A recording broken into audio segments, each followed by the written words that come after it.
Assalamualaikum warahmatullahi wabarakatuh. Perkenalkan, nama saya Juan Fazin Ardian, kelas 15 3C07.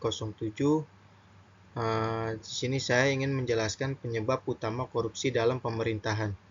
Pendahuluan, bayangkan sebuah bangunan megah bernama Rumah Rakyat, dibangun dengan dana iuran warga, tujuannya untuk menjadi tempat berlindung yang nyaman dan aman bagi semua.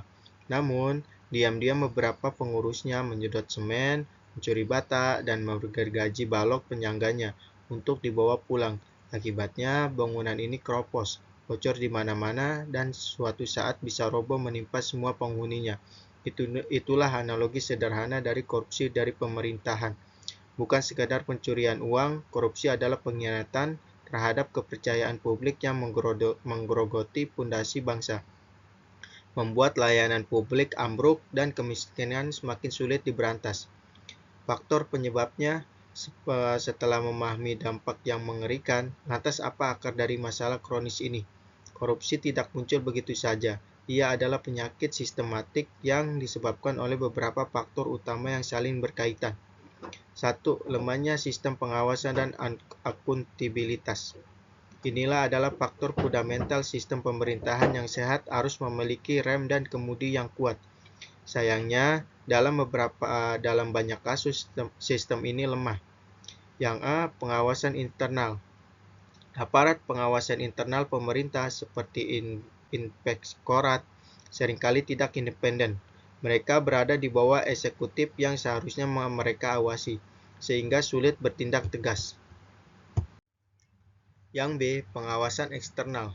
Fungsi pengawasan oleh parlemen (DPR atau DPRD) dan Badan Pemeriksaan Keuangan (BPK) kadang terhambat oleh kepentingan politik.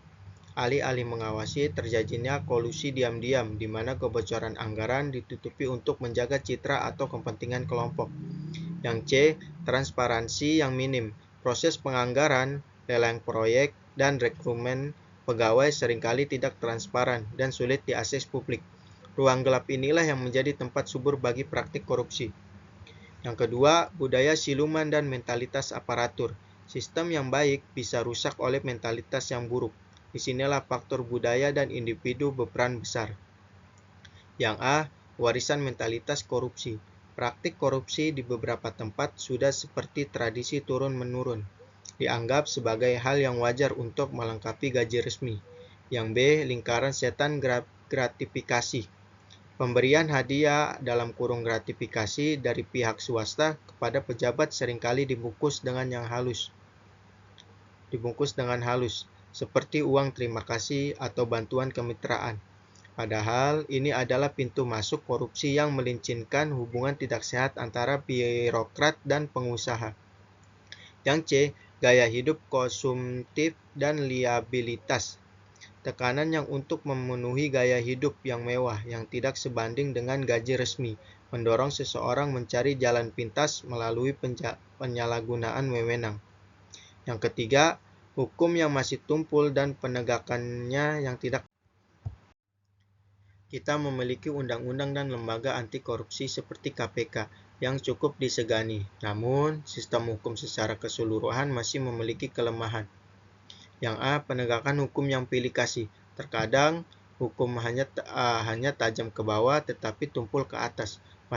Masyarakat kecil yang mencuri sendal di penjara, sementara koruptor yang merugikan miliaran bisa bebas berkeliaran atau mendapat hukuman yang tidak setimpal. Ini menimbulkan rasa ketidakadilan dan pesan yang salah. Korupsi besar masih bisa diatur. Yang B.